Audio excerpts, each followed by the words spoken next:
I call this Committee of the Whole School Board meeting Tuesday, February 23rd, 2021 to order. Can we get a roll call? Mr. Burtnick. Present. Mrs. Brancato. Here. Mrs. Crossan. Here. Mr. Dixon. Mrs. Eilenberg. Here. Mr. Goddixson. Present. Mr. Miller. Here. Mr. Panofsky. Here. Mr. Martin. 6 in the room, 1 remote, 7 total. Thank you. Can we please stand for the Pledge of Allegiance?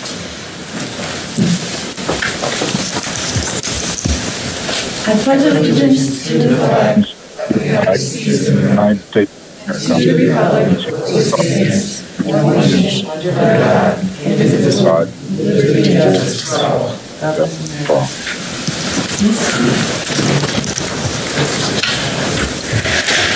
Okay, announcements. We had an executive session for an hour and 15 minutes for facilities and personnel legal issues. And then, any other announcements? I have them. I was invited to visit Klinger Middle School as a liaison this past week.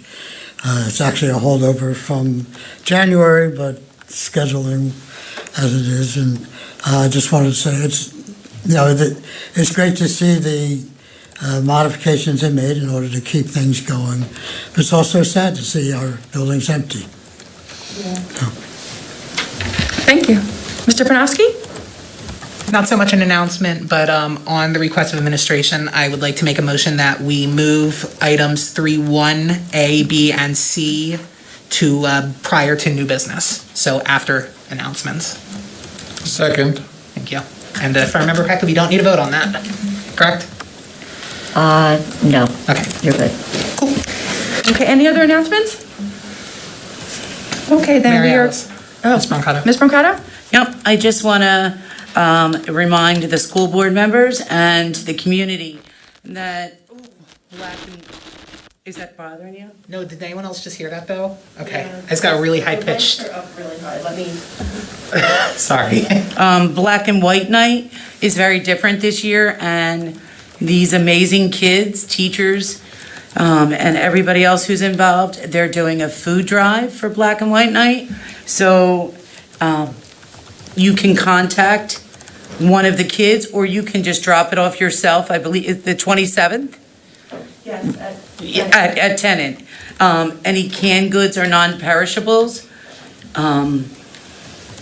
Because there's a lot of people in this community that truly are struggling worse now than ever. So anybody who can do their part would be amazing. If you don't find yourself clear to do that right now, just send good thoughts for people. Thank you. so it's going to be from, at Tennant, the 27th, from 10 a.m. to 2 p.m.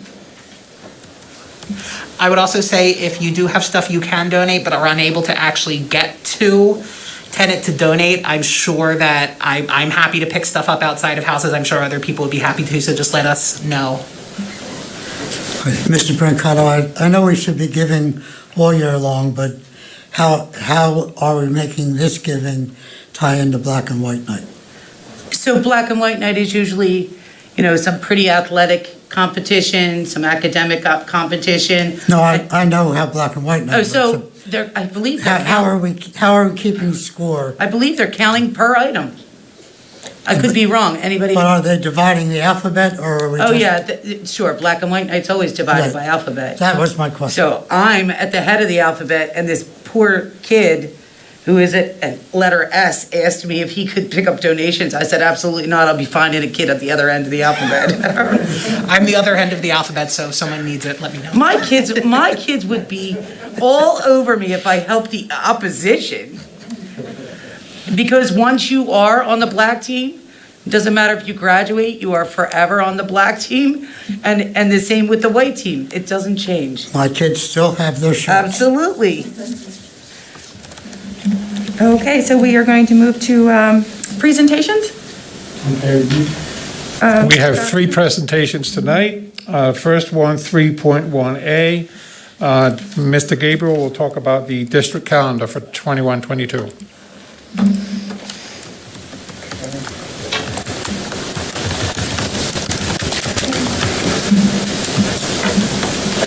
right, good evening, everyone. Thank you for the opportunity for us to present on the calendar and the process we went through for the adoption of, or the presentation of the calendar for adoption for the 21-22 school year.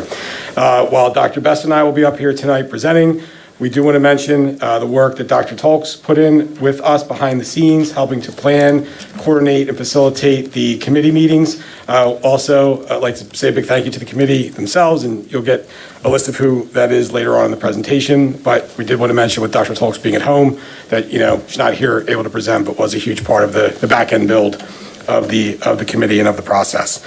So one of the other thing I think is worth mentioning that came up a lot as we started this committee, being here a year and a half and being on several committees at this point, we really talked a lot about as a group, committees not just being for show and really being an agent for change in which the group acts collaboratively, collectively, openly, and transparently. And I'm happy to say, and I think, Mr. Godekson did communicate with us a lot while he couldn't make all the meetings, but Mr. Panofsky was there. We really, in the true spirit of collaboration and disagreement at times throughout the process, really came up with a good product that was inclusive of a lot of different perspectives and a lot of different opinions and inputs.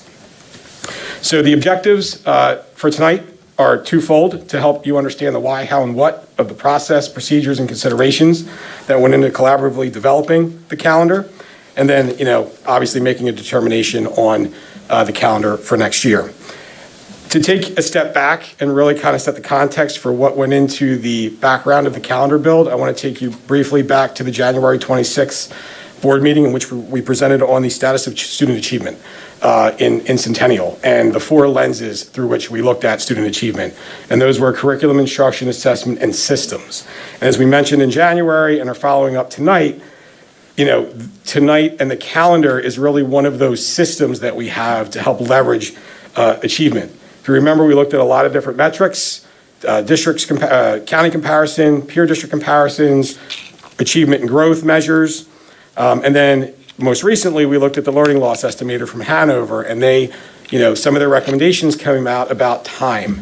And the purpose of kind of revisiting these slides and those presentations is, we're not where we want to be yet, but we are making strategic and focused changes in a lot of different areas to help improve student achievement and student growth in the district. And we believe that the calendar falls into that systems category, as you see as we get into sort of the nuts and bolts of how it shakes out for next year.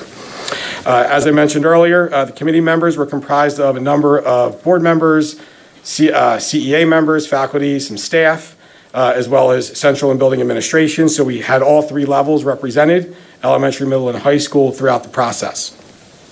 The purpose of the committee was to establish the focus and parameters to drive the construction, content, and flow of the calendar.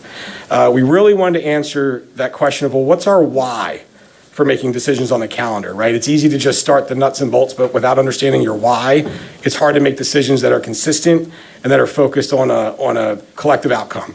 So our four main whys or parameters fell into the areas of continuity of student learning, continuity of professional learning, compliance with local, state, and federal requirements, as well as compliance with the CEA collective bargaining agreement. The norms that we walked through, and I'm not going to read all of them, but again, when I talked about the effectiveness of the committee and we collaboratively and collectively established norms such as no idea being a bad idea, right? Like, let's throw everything, on the wall and see what sticks, and then we'll filter back based off our why and our, other requirements. Let's strive to disagree without being disagreeable. Really not taking any of this personally, right? There were people on the committee that have been around for a while that may have been involved in the prior calendar builds. This wasn't an indictment on them or the prior calendars or the current calendars. It was more about working collectively to say what works in the current calendar and what we would like to see do differently. So really taking it from more of an objective view. And I think similarly, coming back to the bottom, you've heard us mention before, is consider, is that statement assumption, interpretation, or fact? Really going to, if we're going to make a decision or discuss an aspect of the calendar, is that just an assumption we're making because it's always been that way? Or do we actually have data, and feedback to support that claim? And then at this point, I will turn over the committee goals to Dr. Best.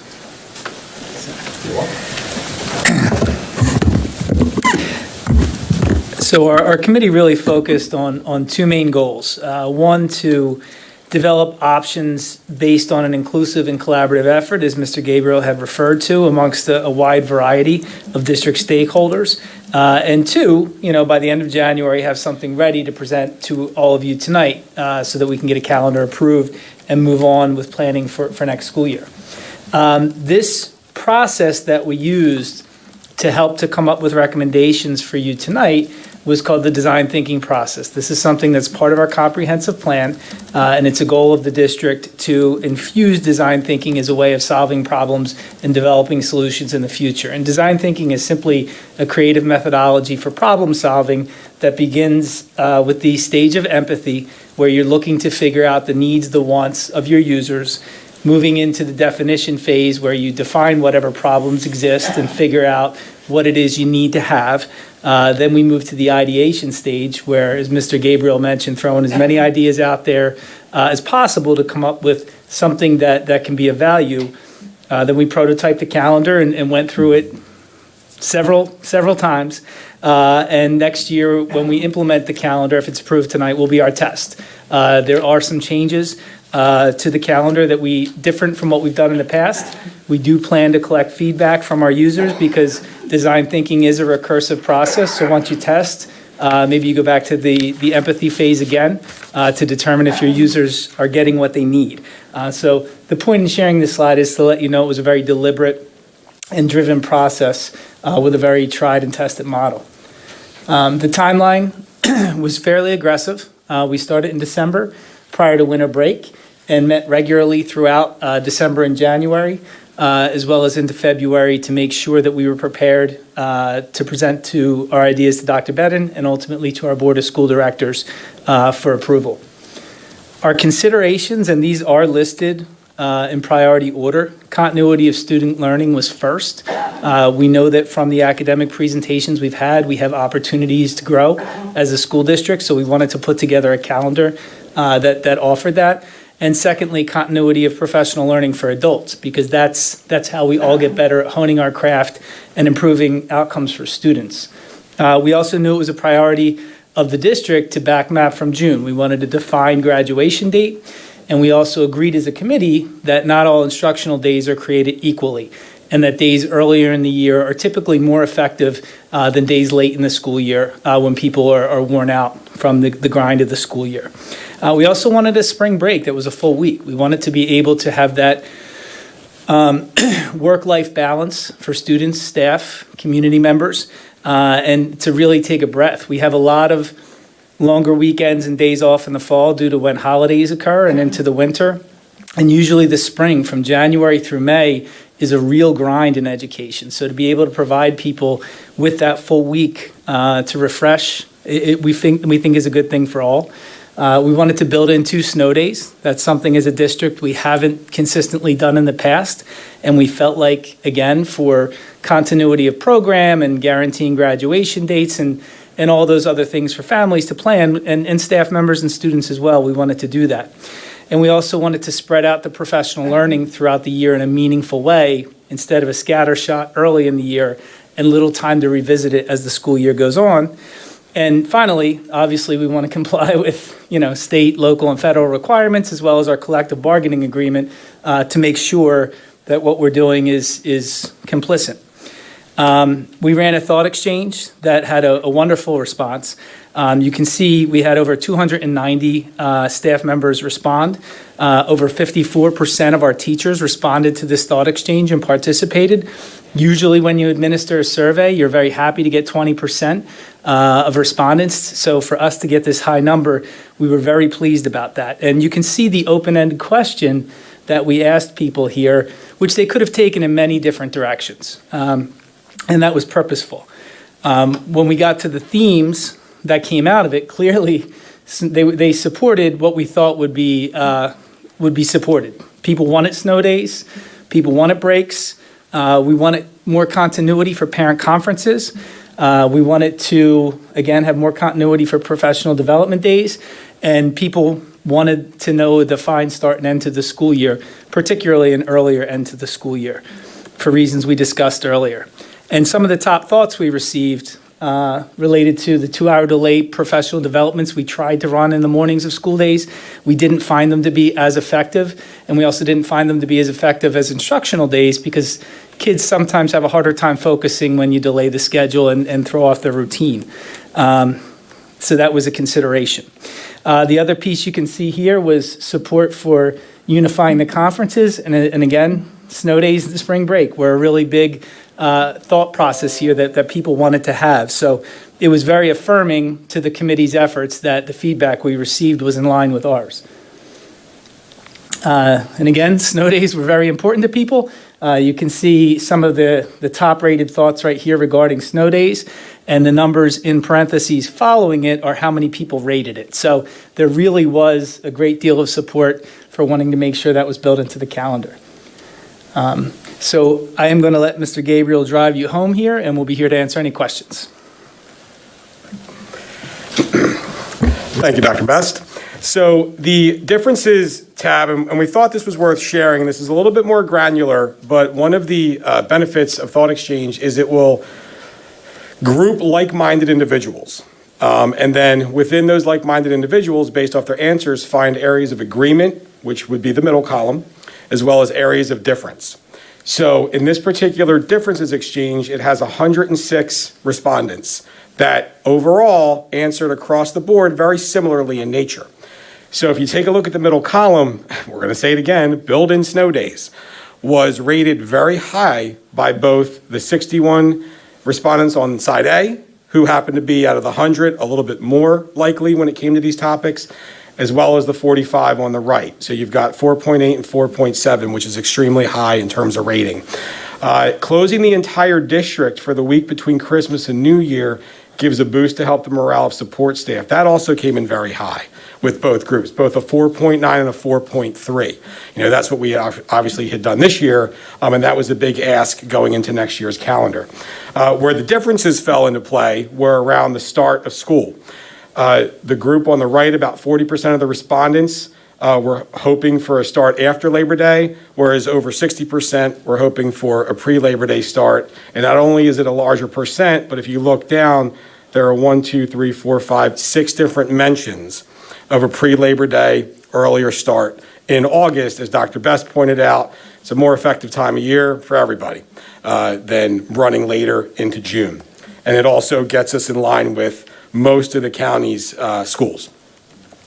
So what are some highlights? One of the, as we talked in both cases earlier about continuity of education, continuity of learning, continuity of professional development, one of the experiences we had both last year and this year, COVID aside, was the interruptions that the current structure of the calendar creates. Half days, 2-hour delays, every other week, where something is interrupting the flow of learning, the flow of teaching. We're shortening days, shortening instructional time, where we have actually in this current calendar about 15 or so different interruptions. Again, not COVID related, just how we've built our calendar for both elementary and secondary. So with the new calendar, by going to more full days and other structural changes, as you'll see in a minute, we've created 3 less disruptions for elementary, which also then helps equate to 1.5 additional instructional days. So we're gaining instructional time.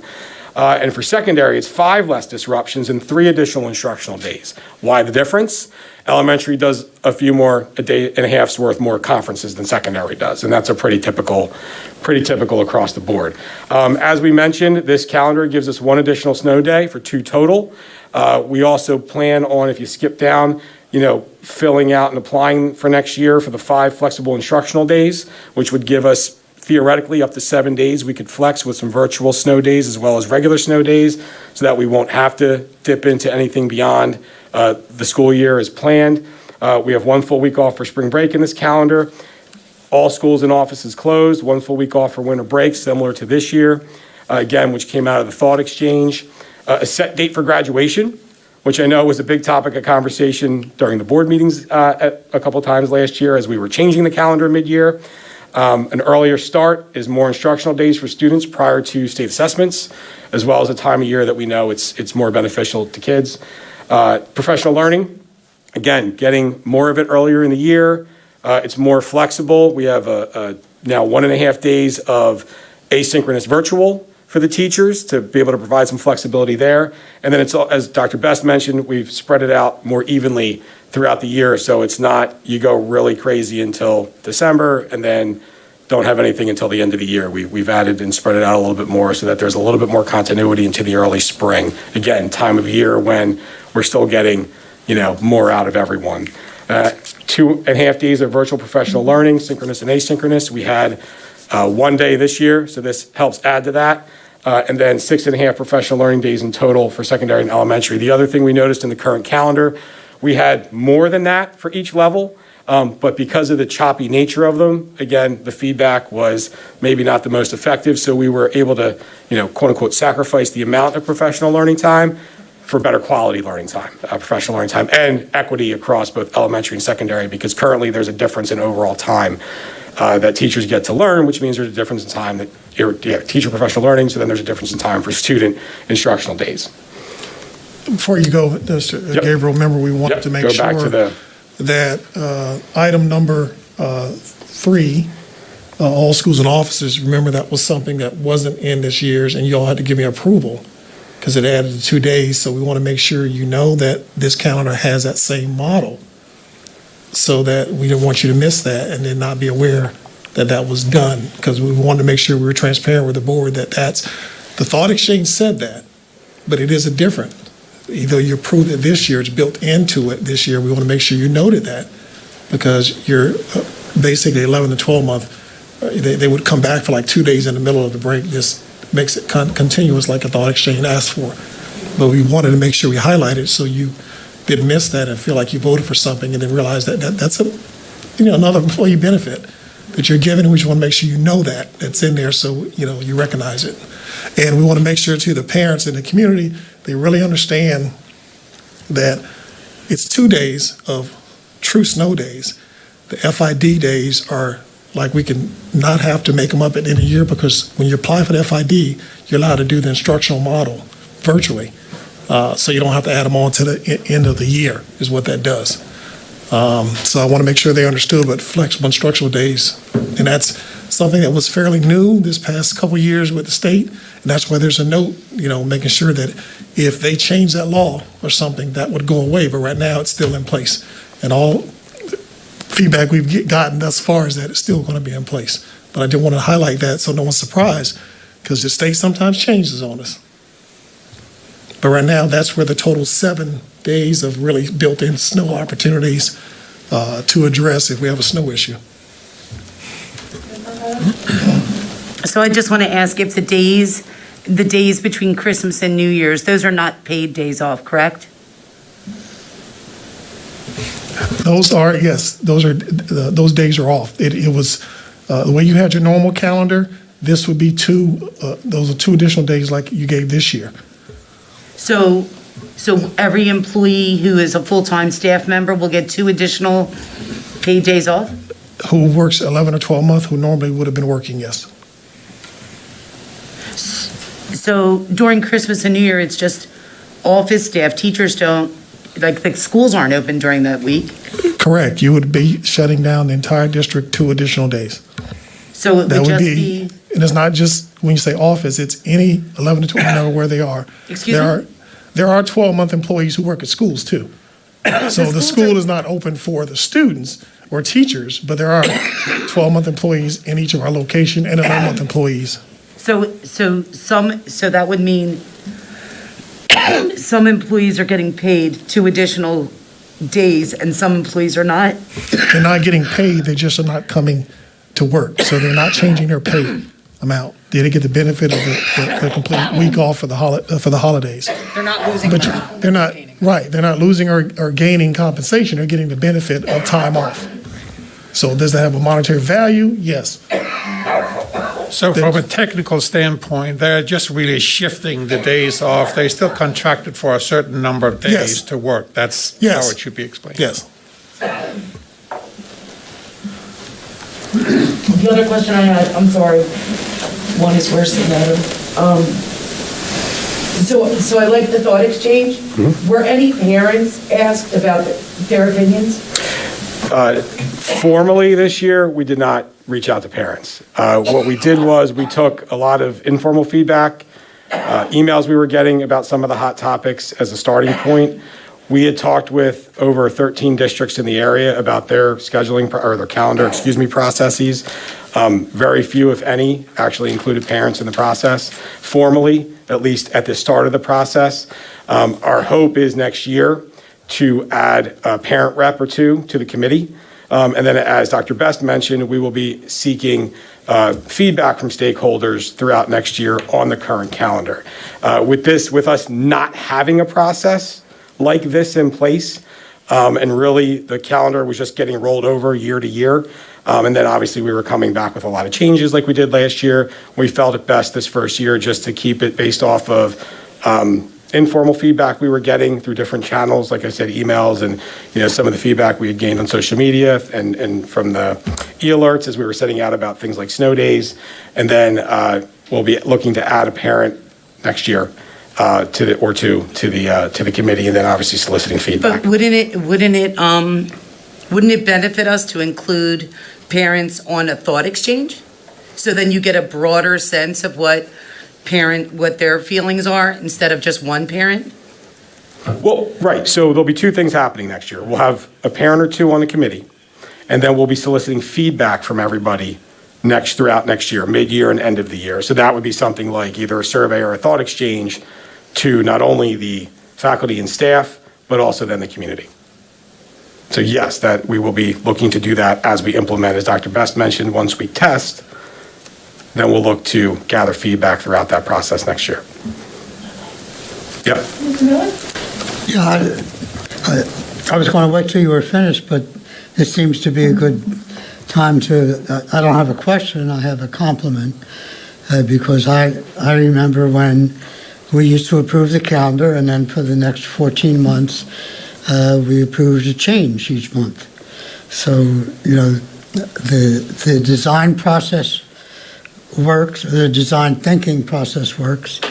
I think the way you collected information through the thought exchange really gives an opportunity to assimilate the needs of across our entire population of stakeholders. And then the result here is that not only do we have a calendar that is designed operationally well, but it's even aesthetically designed. Yeah. So the only thing I was going to insert, as big a fan as I am of the design thinking process, and this is a good example where it works, Dr. Best mentioned how that you're going to use this for other things.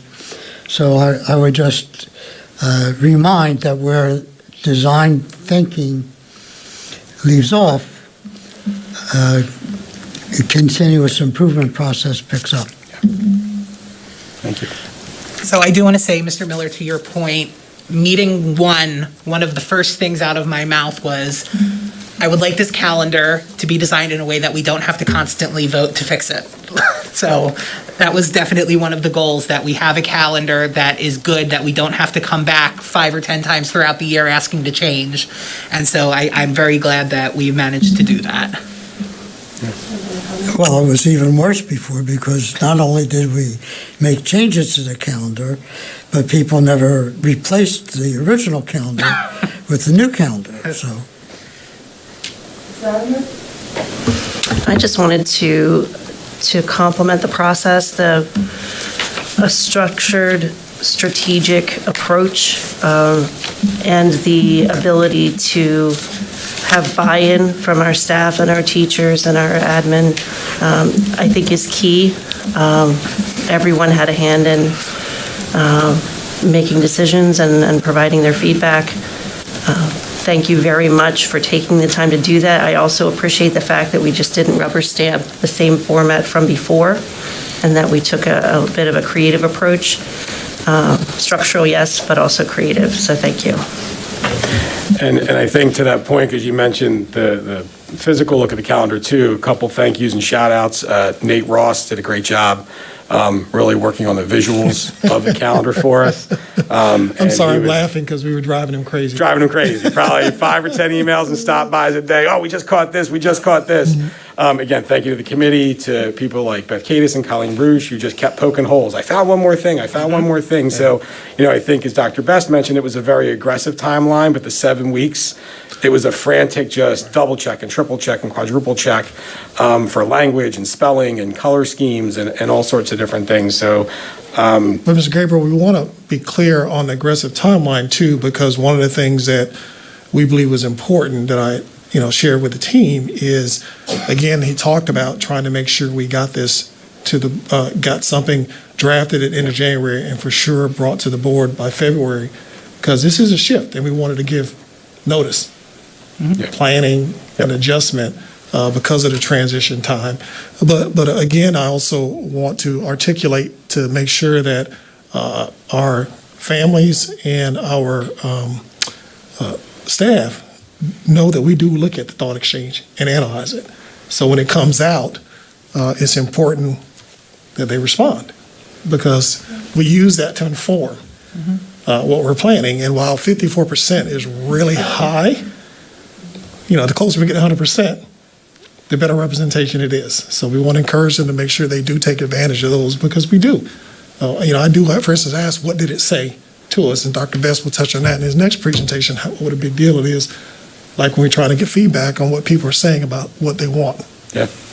And I would like to mention publicly, Rachel Holler from the BCIU was an enormous help in this as well. We, again, must have badgered her for about 3 weeks straight of what other districts doing. She was looking on their board meetings, pulling down calendars from all over Bucks and Montgomery County. So this is what this district just approved, and take a look here. And so really, we were trying to not only just look internally, but externally around us to see, what were other districts doing. And like I said, we had easily pulled anywhere between 9 and 14 different calendars to sort of take a look at, everything from spring break to the start of the school year, to the end of the school year, to snow days, to the number of student days, teacher days. So we really did try to look not just internal, but external as well, to make sure that we knew where we fit in the larger context. And it was truly a very collaborative process. There were people from all aspects that came together, and in the end, what the final product is showing input from everybody. I think it's also important to mention here is that it was not the only prototype that was out there. There were different variations of this same plan. But I do think that we came up with the best plan. Right. Yeah. One of the activities was splitting the group in half and letting them back map from June. And so we had two very similar in some ways, but different in other ways. And then we went back to our why. Is it continuous? Does it match the feedback from the thought exchange? Does it build into snow days and provide full in-service days, and sort of using those lenses filter down to the calendar that we're presenting tonight? You're welcome. Thank you. We have 3.1B. Dr. Best will talk about the potential expansion of in-house instructional days. And I'm going to let him continue after that into 3.1C, the spring athletic update. I just want to update the board on something to tee it up while Dr. Best is getting set up. We did receive, which would relate to instruction too, the notice from the U.S. Department of Ed regarding state assessments. They will not be granting any waivers, so each district will be required to do state assessments. They did give options to states to do, for lack of a better term, without going through the whole litany of things, modifications to that process based on what the state chooses. As of right now, the Pennsylvania Department of Ed is only indicating they're going to pursue an extension of time and no other modifications to that process. So that obviously is something that we're now working on, which will influence what we do going forward here, which is important, because we may end up having to assess our students before they leave this year. Thank you. I think is the first two the one for me, Dr. Best? The first one is expansion of in-person instructional days, followed by the athletic health and safety plan. Okay, but the little matrix is the chart. The model chart comes up first. I can't remember the order. It's not yet, no. So first is the instructional model update. And basically what we wanted to communicate here is that all of these different factors that you see listed in bullet points have been considered carefully within our planning. As Dr. Bedden has alluded to in his monthly updates that he provides the board, we often receive either similar or conflicting guidance from the Department of Health locally and at the state level, as well as the CDC, as well as what PDE is recommending. And then you have the U.S. Department of Education as well recommending other things. So we've taken the approach of trying to take the best of each of those, especially where they overlap, to use science and the medical field's recommendations to do the best things that we can for our kids. And we wanted to mention that up front. The other piece is some guidance from PDE regarding transition between instructional models. So if you've been watching around the county, which I'm sure you have, and into the other surrounding counties as well, there's been some rapid shifts in instructional models that school districts have gone through. Many of them through community or school board or superintendent pressure rather than taking a methodical approach to decision-making and moving along slowly in a way that prevents shutdowns and allows us to get to the goal that we all have of increasing in-person instructional days for our students. I'm not going to read this blurb to you, but essentially what it says is slow and steady wins the race, and I think that's what we've been doing all along, and I think that's why we haven't had some of the issues that some other districts have had with having to shut down schools and shift their models quickly. We don't want to do that to our students, and we don't want to do that to our community. Our updated instructional model chart can be seen here, and the points that I would highlight to you are the moderate and substantial levels that you see here. They take into consideration the incident rates per 100,000 residents in the county, as well as the PCR rates that you're going to see as well. You can see that in both our moderate and substantial levels, the blended hybrid approach is listed there, which we are going to be talking about moving to a more blended approach this evening.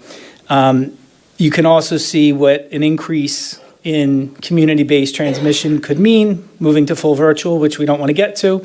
And then if we are able to get to the low range anytime in the near future, you can see that that could be a full open and a full return to school. So what we're reporting about this evening is our expansion of in-person instructional days, which is going to look different at the elementary level and at the secondary level. At the elementary level, we're going to be moving to 4 days of instruction per week for all of our elementary school students whose parents opt for it, with keeping the Wednesday virtual. This will be in lieu of our current cohort offering. In this model, the other piece would be an expansion of our secondary hybrid model, where we're able to remain in our hybrid cohorts at the middle and high school level, but provide an extra day of instruction every other week for each cohort, which you'll see in a graphic later on. And at this time, we're going to continue to offer our fully remote model of learning for parents and guardians who opt for that for their children. So moving forward, it will be an option of 4 days or fully remote for elementary, or expanded hybrid for secondary, or to continue with fully remote. Those will be on the table for each. So our next steps would be we have a target date of March 8th to begin this. We have surveyed our elementary school families. We have roughly a 73% return at this point regarding our elementary school students and what their parents or guardians would opt for them. Of the 73% who have responded so far, a little over 86% have indicated that they would like the 4-day model, which is a pretty resounding response.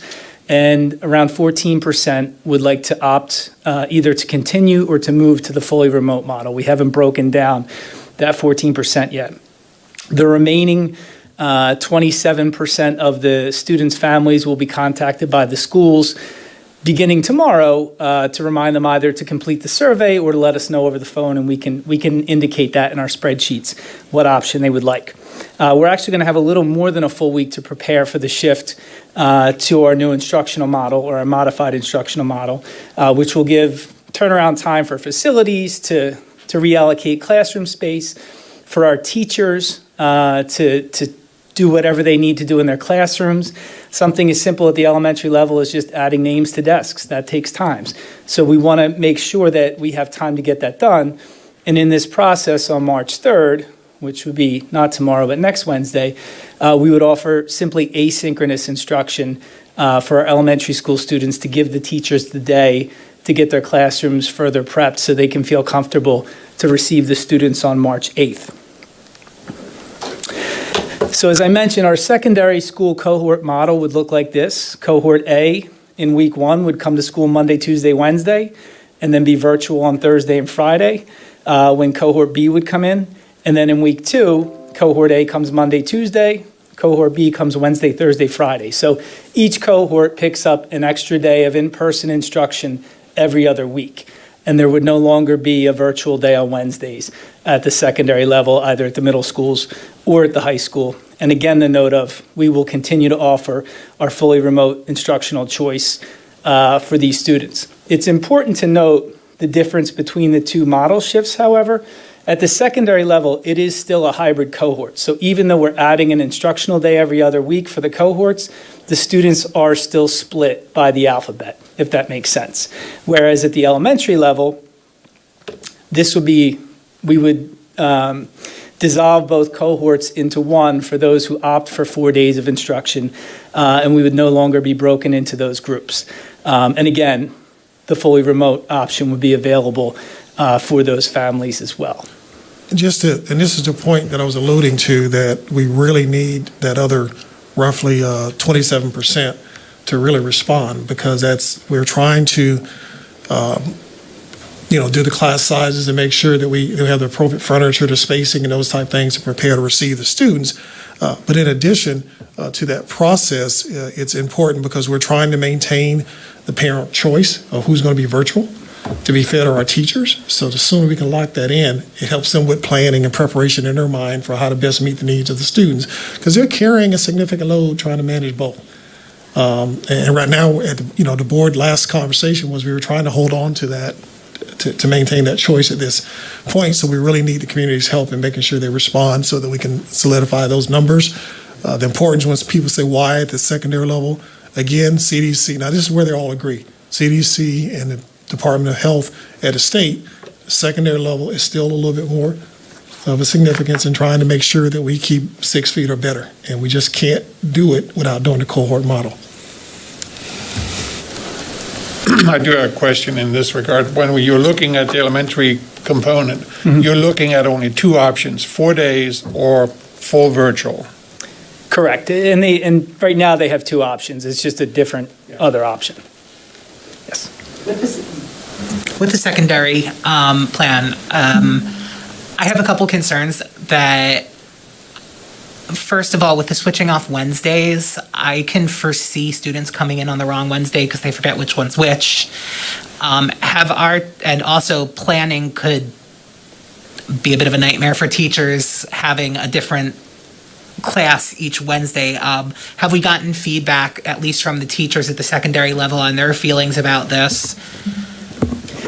So it's important to keep in mind the middle schools and the high school run different schedules. Right. So at the high school, and we've been out of it right now because of the virtual and then the hybrid offering, but traditionally we run an every other day schedule at the high school, which we'll be reverting to. So for planning and pacing, the classes just roll every other day. And if you think about it at either level, if you think about class as a TV show, sometimes you're in the studio audience, sometimes you're at home watching, but there's continuity of instruction and pacing. It's not a different class, so to speak. So what happens if a student shows up on the wrong Wednesday?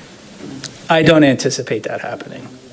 No, they're really good about knowing when to come, where to go. It's not, the students pick up very quickly. I really don't anticipate an issue with that. Obviously, we'd be very kind to the student and make accommodations, but I don't think the kids will have a difficult time knowing when to come to school. Okay.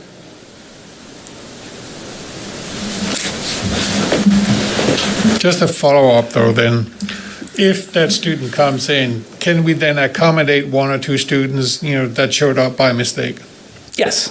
Yeah. I mean, the high school is roughly 48% of the students are receiving remote instruction by choice anyway right now. So we're not exactly packing the classrooms with students.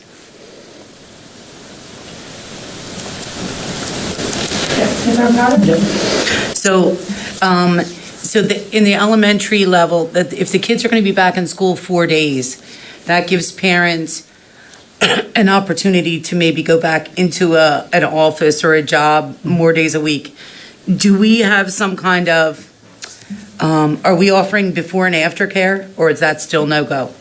We presently are not able to offer before and after care in a way that meets the standards of our health and safety plan. Okay, I'm just asking because parents had asked. Yep. And on that Wednesday, there would be they would have to make accommodations to have their children watched also. Yes, similar Okay. similar to now. Okay. I do want to highlight to make sure to Mr. Fleming's question last week that our expectation is that all buildings will be vacated except for certain activities that are by 3 o'clock, so that Mr. Wardenbees, he does it other days, but I have asked for 100% compliance with bioblasting on those days in the middle of the week.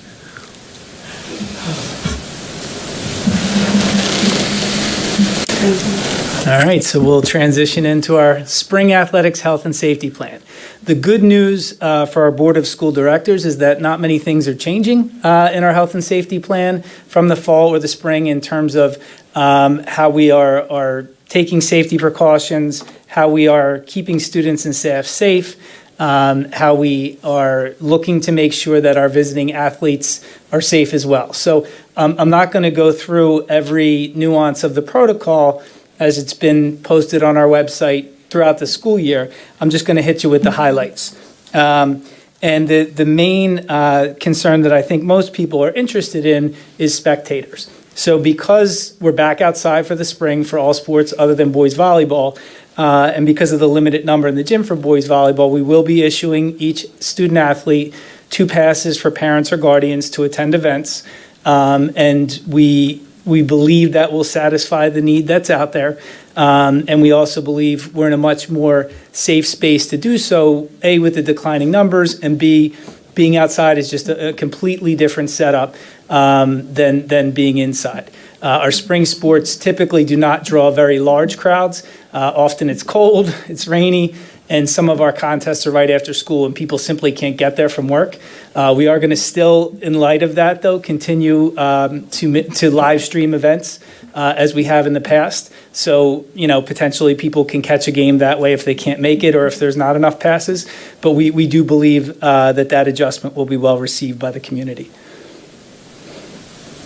Does anyone have any questions on that? I have a side question, not necessarily to this, but Okay. I got an email today in regards to the jazz band, that's playing and then going into competitions at times as well. Would they be able to, in some way, have practice? So we did send a response to that parent, which we are going to forward along to you, to the Board of School Directors. It's important to understand the difference between our co-curricular activities. So marching band ran in the fall because marching band is an extracurricular activity. Jazz band is essentially a club, and similar to some of our other clubs like Key Club or FBLA who have been running virtually, they have that option. Now, it's a little bit more difficult to do an ensemble virtually. I know we've been doing it with our madrigals with singing, but jazz band has not been running for that reason, and that was shared with the parent. And we don't anticipate that occurring again until our health and safety plan changes in order to be able to do it safely. Thank you. Any other questions? Seeing none? Thank you. Thank you. Ms. Eilenberg, new business? Or are we still doing this? No, we're not done this yet. Oh, okay. I'm so sorry. Well, we were finished, yeah. Yeah. I did have one question. Sure. And maybe I'm not going to be able to find it now. Shoot. There was one change. I saw it in yellow. I'm trying to pull it back up.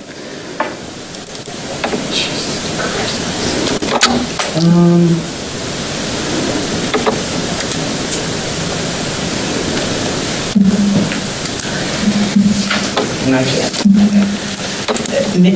I will just ask the question, I think I remember, and maybe it's not even part of this, and help us be, whatever. So, facility use, I understand we're not allowing anybody to use inside facilities, correct? Correct. Okay, but are we allowing field usage?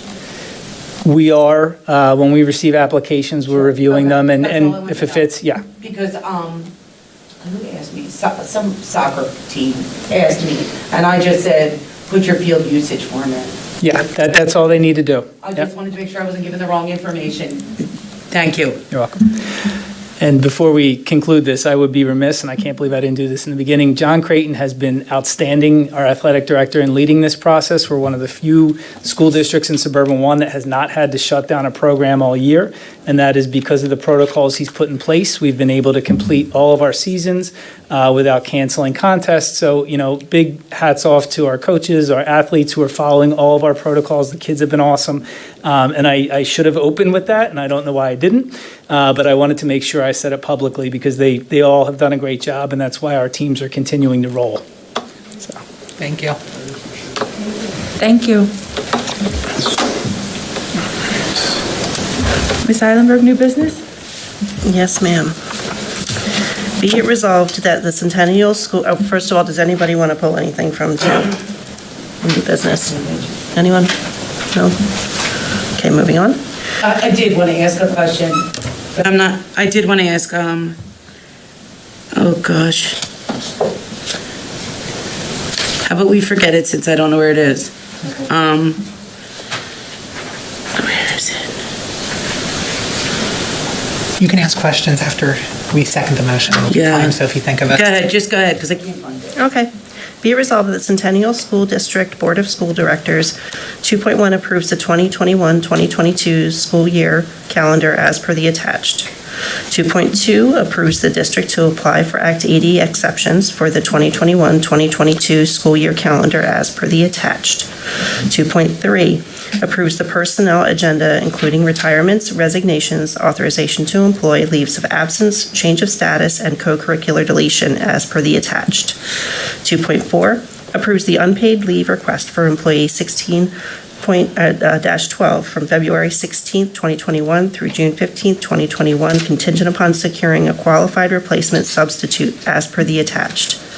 2.5 approves the revised athletics health and safety plan to address spring athletics as per the attached. I'll second. Thank you. Whoever you Any- give it to is fine. Doesn't matter. I'll second it there. Okay.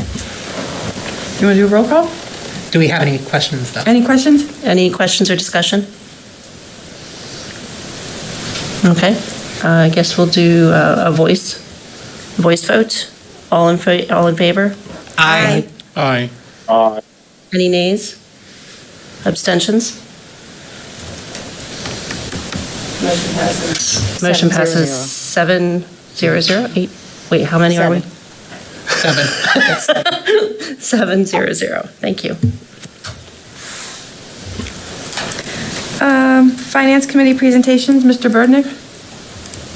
Yes, we have a presentation tonight from Mr. Greenwood, updating us on the status of the general fund budget. Mr. Greenwood? Thank you very much, Mr. Burdnick.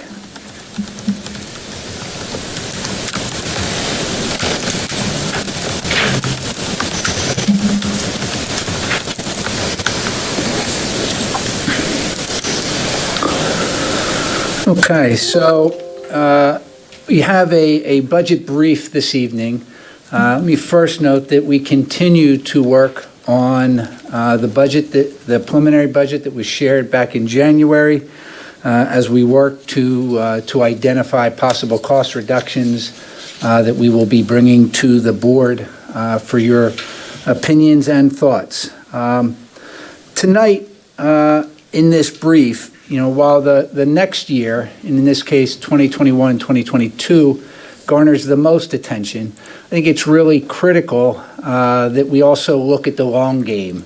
As Dr. Bedden had challenged us, and I know it was done previously, but maintaining that 5-year plan, because it's what we decide this year affects next year. What we decided in this current year affects 21, 22, and that connection. So I just have a couple of slides to share with you in that regard. This slide shows sort of the compounding impact of real estate taxes. So in the first two columns, you see the current year 2021 budget at the 1.9% as approved, and then at the 2.6 Act 1 index for last year. And you can just see the differences between those first two columns, both in terms of some additional revenue, as well as the difference in the deficit, which is just over $560,000, the difference between the deficit of $1.3 million and $777,000. That was understood at that time, but I think what the compounding impact of that is, as you carry that forward, the next two columns look at exactly the same scenario, which is what we had presented in our preliminary budget in January, with the Act 1 index at 3% in both cases. Because of what was done in the prior year, you can see where our preliminary budget, following our current year budget, shows the deficit of $1,180,000. If we had done the 2.6% in the previous year, that deficit in 2022 would then be just shy of $600,000, $599,000. And then the impact at the end of that on fund balance. So you can see at the very bottom of those two columns on the right, a difference of $1.1 million in fund balance based on those two positive impacts from the difference in just last year's or the current year 2.6% Act 1 index. Does anyone have any questions with regard to that?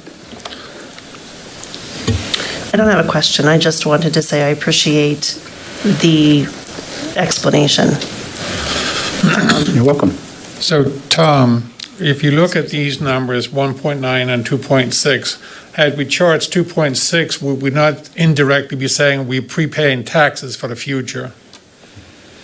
I'm not sure you're prepaying taxes for the future, right? The tax increase would have been 2.6 instead of 1.9.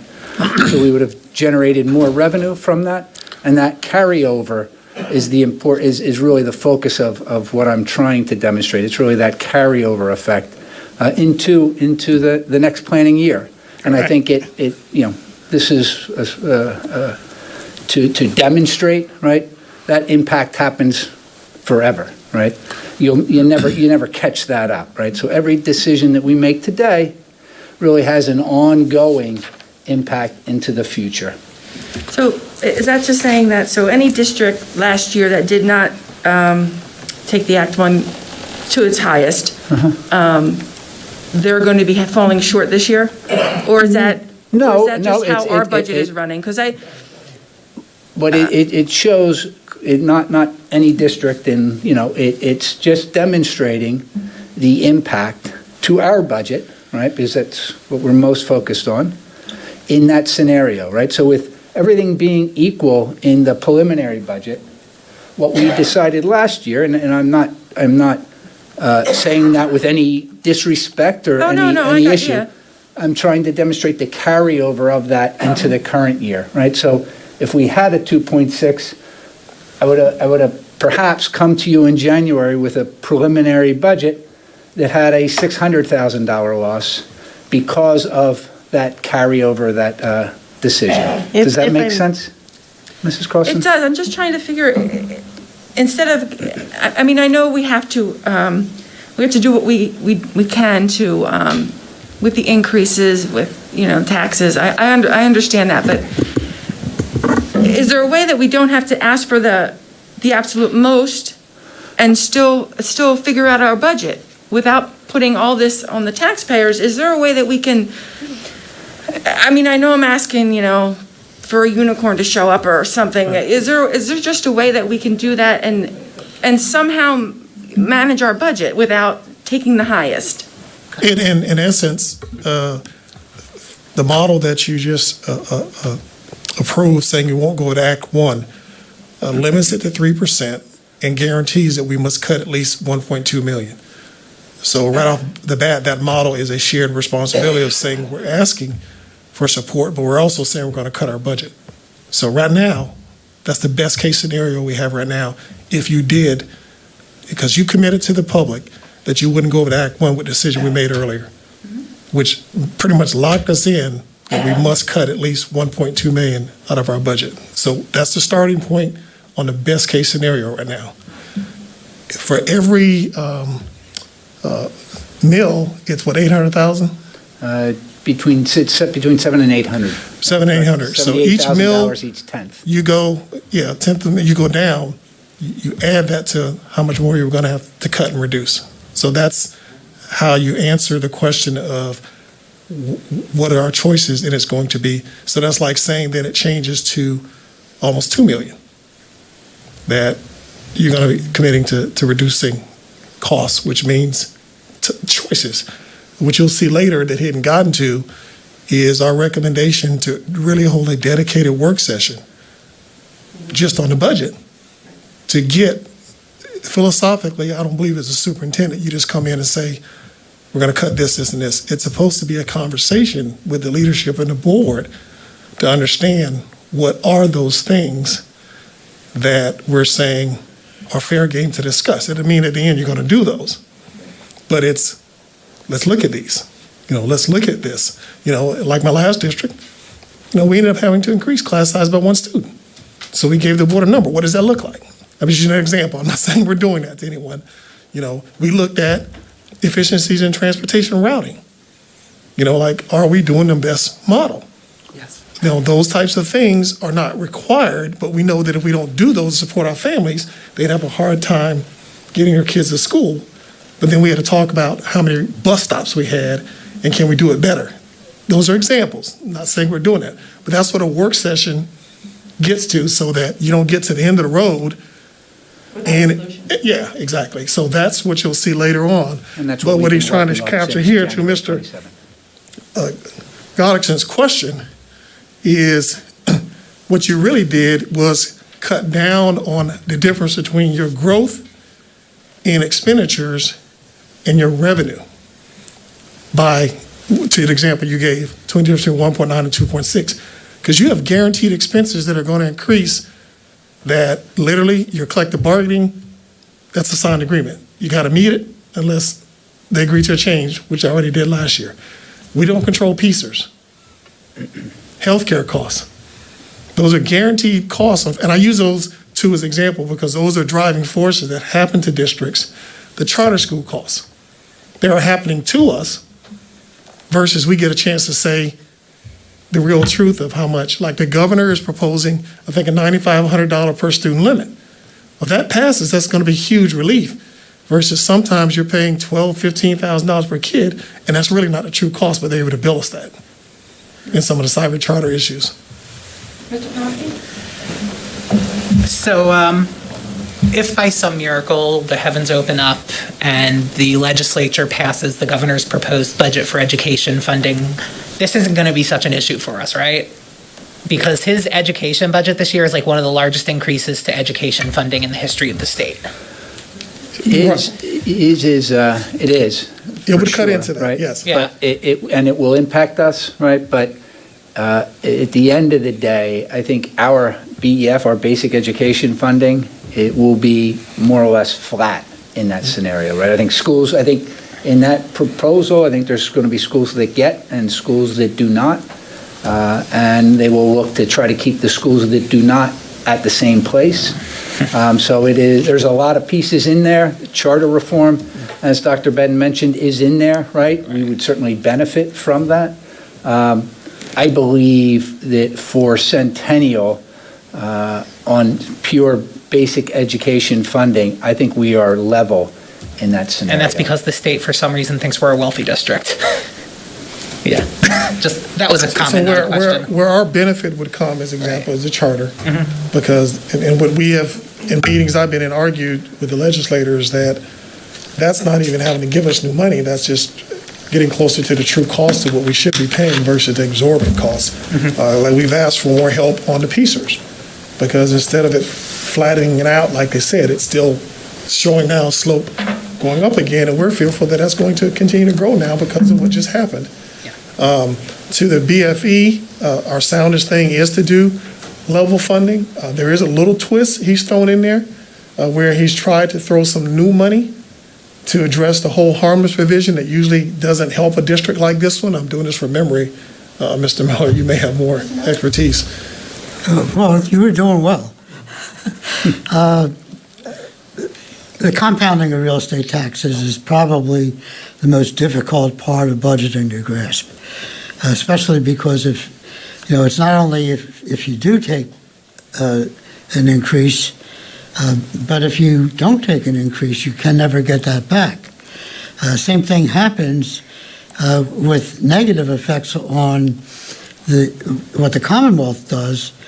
Let's take, for example, 8 years ago, we had a $500 million cut to funding that's never been restored.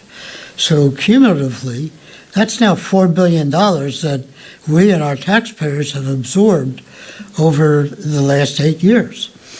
I don't know how many of you had a chance to read the email I circulated this morning. We're trying to be proactive at PSBA this time because we are literally bracing for a voucher bill to hit the Senate, if not this week, next week, and that's where I think Dr. Bedden was trying to go. We have to be heard by our legislators. Those of you who may have received the Keystone State Education Coalition mailing every day, you received your last one this morning.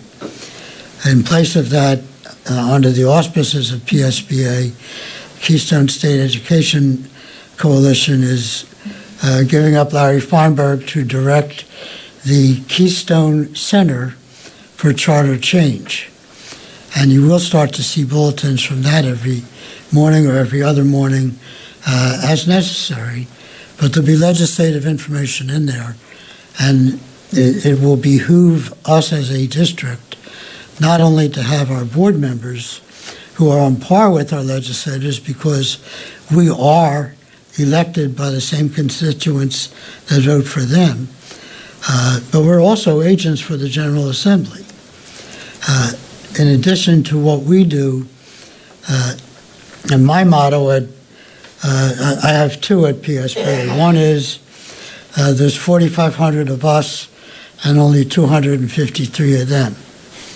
Okay. The other is the formula, which is 203, 26 plus 1.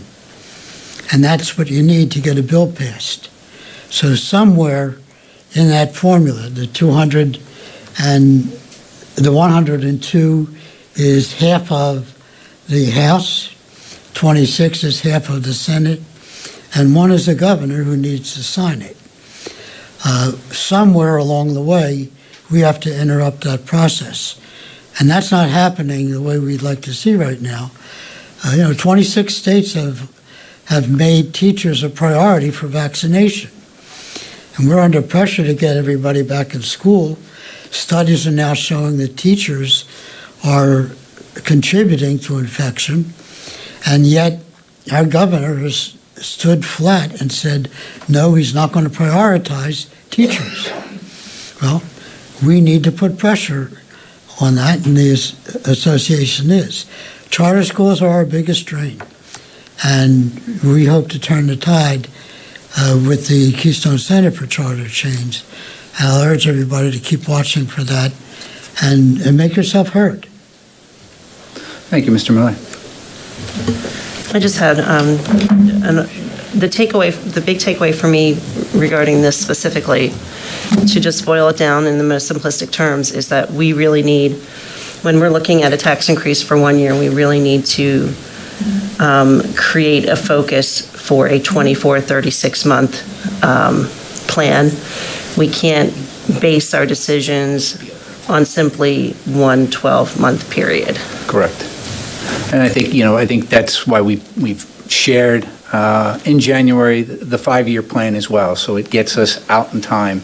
As Dr. Bedden had said, right, whether it's the CBA, whether it is any other contractual obligation that as we enter into, right, it's important to make sure you see how that funds through the full period of time.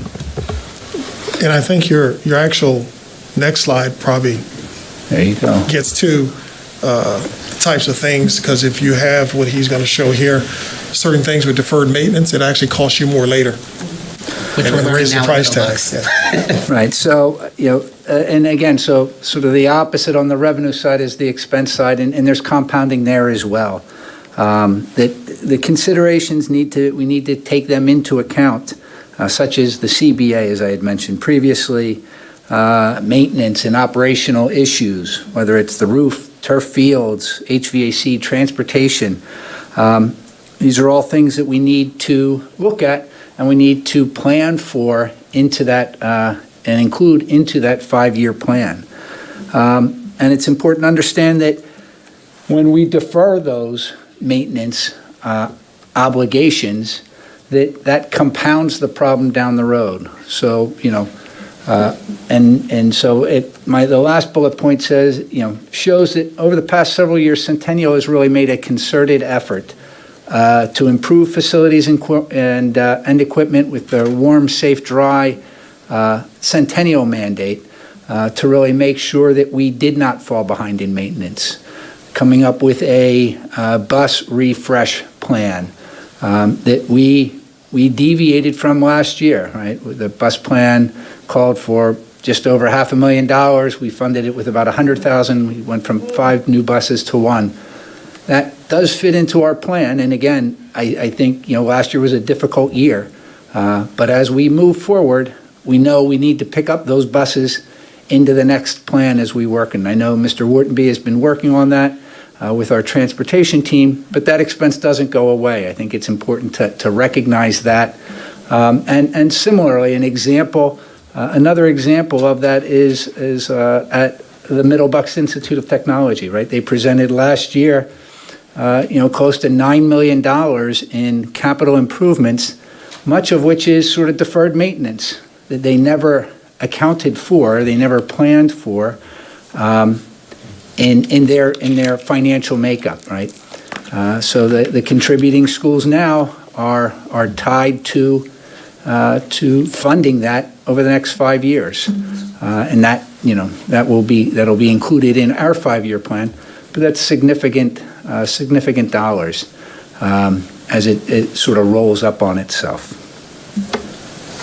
Any questions? It's probably a little easier to understand.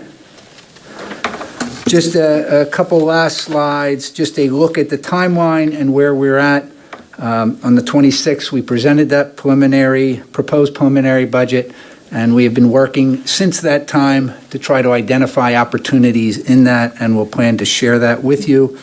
We did file prior to the 2nd, our PDE opt-out resolution. So with the state, our next real obligation will be that final budget.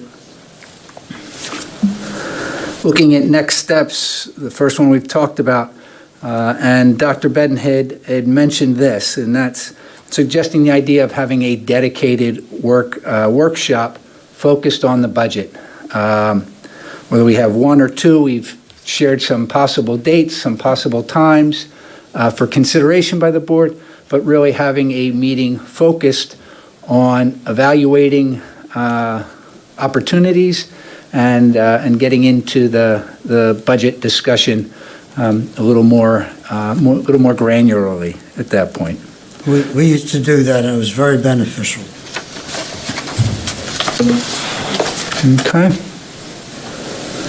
My last slide is more a sort of a public service announcement that there is property tax rebate a relief in Pennsylvania in the form of the homestead exclusion. In December, the district, through the intermediate unit, sent notices to, by first-class mail to all homeowners who are not, and I repeat, who are not currently receiving the homestead exclusion. So if you did not get a letter, you are getting the exclusion, you're getting that credit on your tax bill.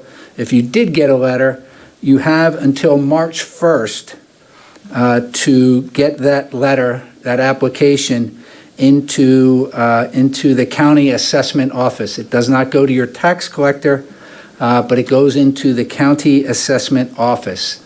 And that deadline is March 1st for the upcoming year.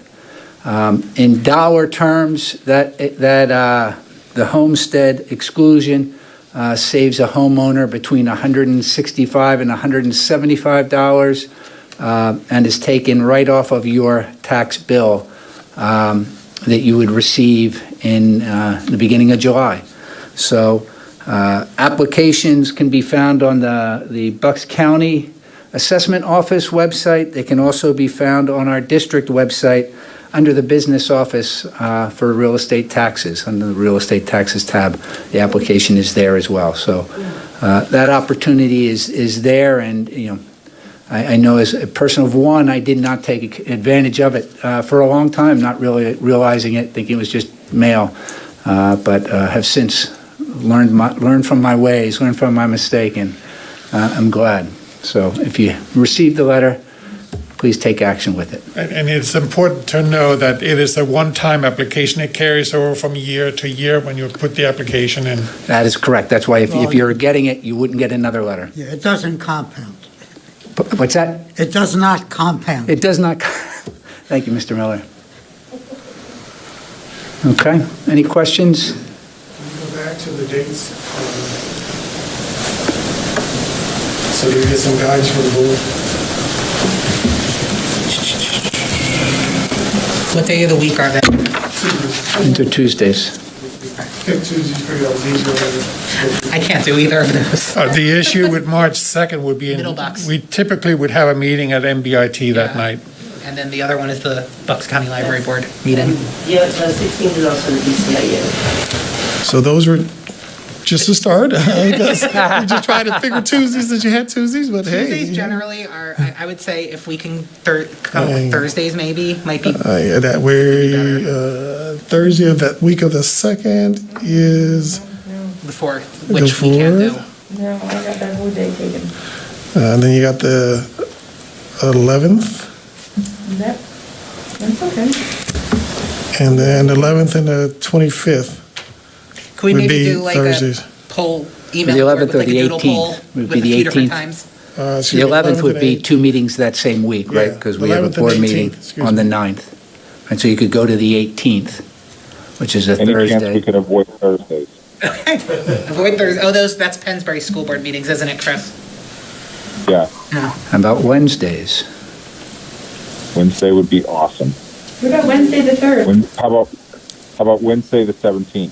17th? Patty's Day? No way. Well, at least it's green.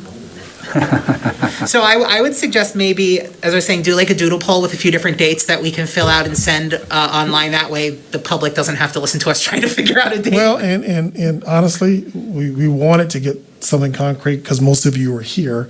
That was our hope. What'd you say, Mr. Burdnack? What date did you say?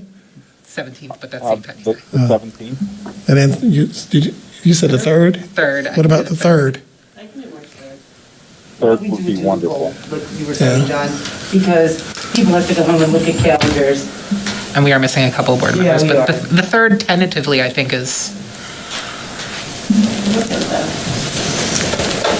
Could I just comment that I would probably need to advertise, and I need a week advance notice? Okay. So in other words, if we're meeting next week, the ad would have to go in the paper tomorrow by 3 for a meeting next week. So I need to know tomorrow by 3 if we're doing it next week. Okay.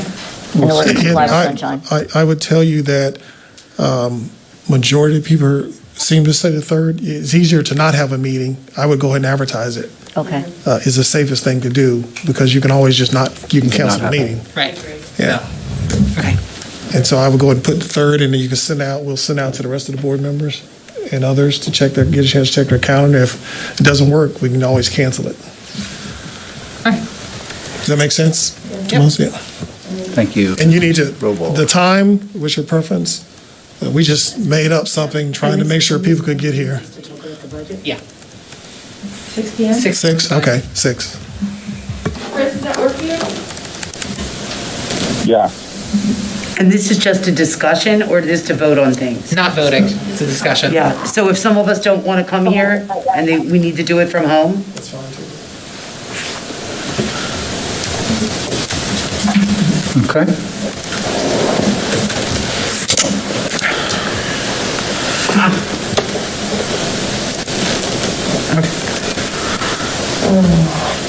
All right, Education Pupil Services Committee, Mr. Goddixon? Thank you, Madam President. We have no items for presentation or information tonight. We do have one item for approval, and that reads as follows. Be it resolved that the Centennial School District Board of School Directors, 4.2A, approves the extension of the contract with A Child's Place through June 30th, 2021 for before and after care of the district students. Cost to A Child's Place is $6,783.10. I'll second it. Any discussions? I do have one question. Ellenberger? Thank you. What is this program for specifically? And this is an aside because we were just talking about how we're not providing before and after school care. So what program is this for? This would be for providing elementary before and after care in the hopes that we're able to do so in the future. So we need to have a provider in place should we get to the point with the pandemic that we're able to resume this service again. Understood, thank you. I also have a question. Sure. It says cost to A Child's Place is $6,783, or is it our cost to the district? Are we paying them or are they paying us? They're paying us, So they're paying us to watch our kids? and they charge the They family. charge the Okay, kids. got it. Yeah. Thank you. They're not that nice. I didn't understand. I'm like, are they giving us money to watch our kids? No, that's a rental fee. Dr. Okay. Best, though, when we come back, if we bring the students back on March 8th, will that also potentially give the option of bringing before and after school care back? At this point, no, because of the ratio of staff to students that it would create. However, we're very hopeful that if the numbers continue to decrease, that we can revisit the topic. Thank you. Any further questions? If not, all in favor? Aye. Aye. Aye. We have 7-0. 700.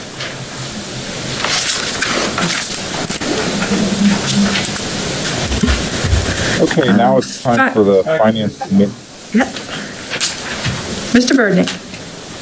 Now it's time for the Finance Committee. We have 3 information items this evening. 5.1 A and B provide a little additional information about the governor's budget proposal. 5.1 C is the monthly reports from our primary depository, the Pennsylvania School District Liquid Asset Fund. Does anyone have any questions about the information items?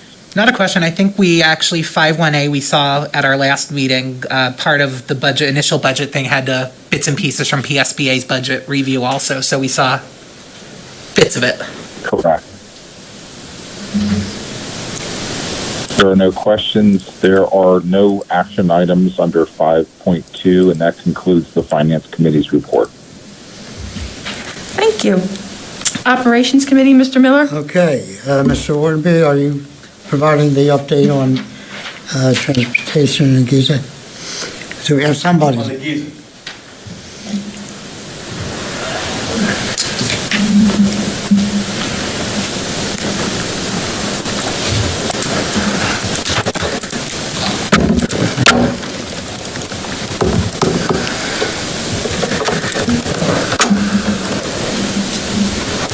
Okay, I don't know how to get rid of the side.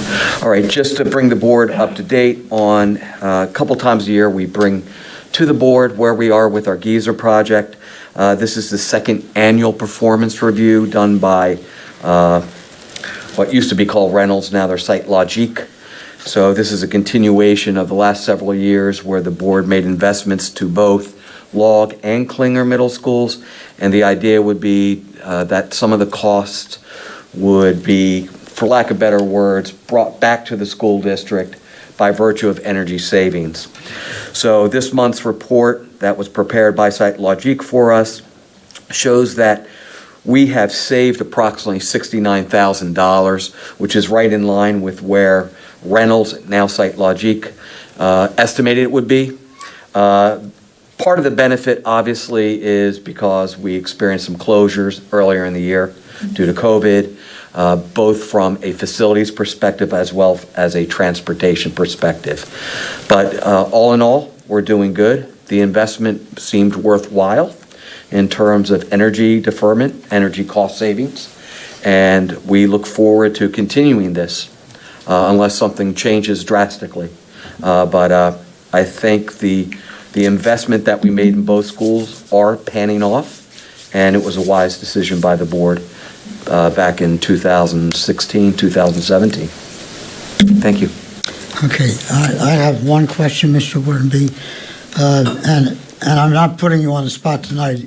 Sometime between now and our next meeting, is there some way to extrapolate what savings we might have had based on the work versus the savings we might have had because the facilities aren't being used? Absolutely, and that's relatively easy to do by historic data. Yeah, I know So they the can numbers are what extrapolate. they are because we never considered pandemic in our contract.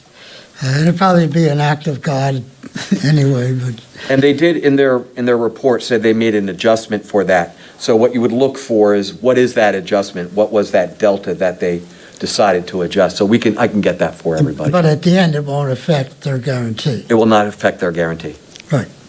All right, thank you very much. Does anybody else have any questions? Excellent report, Mr. Wardenby. We have 4 items for approval. Is there anybody who wants to pull any of those? All right, Mrs. Brancato, would you please make those motions? Items presented for approval tonight, be it resolved that the Centennial School District Board of School Directors, 6.2, awards a 3-year renewal of the Transportation Department's fleet management software to Dossier Systems from July 1st, 2021 through June 30th, 2024. District cost not to exceed $43,284 for 3 years. 6.2B, awards elevator maintenance agreement bid 2021-03 to Kencor Elevator from July 1st, 2021 through June 30th, 2024. District cost not to exceed $18,840 for 3 years. 6.2C, awards garbage and trash removal services bid 2021-04 to Advanced Disposal Services from July 1st, 2021 through June 30th, 2024. District cost not to exceed $217,501.56 for 3 years. 6.2D, awards facilities, repairs, maintenance, parts, and supplies bid 2021-05 to all vendors listed on the attached bid tabs from July 1st, 2021 through June 30th, 2024. That's it. I'll second it. All right, thank you, Mr. Panofsky and Mrs. Brancato. Does anybody have any questions on it? I do have a question here, and that is in regards to the 18,840. Are they spread over 3 years, or is that an upfront cost? No, spread over 3 years. Thank you. Yeah, it says right there for 3 years. Yeah, it doesn't say the cost is spread, though. Okay. Any other questions? Give me 1 second, I'm gonna look for something up.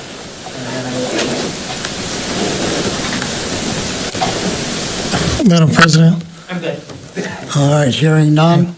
All those in favor, please indicate by saying aye. Aye. Any opposed? Any abstain? Motion carries. Okay, the next meeting of Committee of the Whole will be held Tuesday, March 23rd, 2021. Can I get a motion to adjourn? I have a question before we Yeah. close. Go ahead. And that is, we talked about elementary school and we talked about secondary or high school. We didn't talk about the middle school. Are they 2 days, 3 No, days? I was going to add a clarity. I got a message to that question. That's what I was trying to get you. So when we say secondary, that's middle and high school. And the mandated departure, that 3 p.m. example was like high school. Each school will have a dedicated time. They'll be communicated that they have to exit the building based on their dismissal time so that the operations team can get through the building uninhibited. So I did want to clarify that, and that was another message I got from someone asking to clarify. Secondary is referring to middle and high school. Okay. Any other questions? I'll make a Can I- motion to adjourn. Second? Some, Anybody? Second. All in favor? aye. Have a good night, everybody.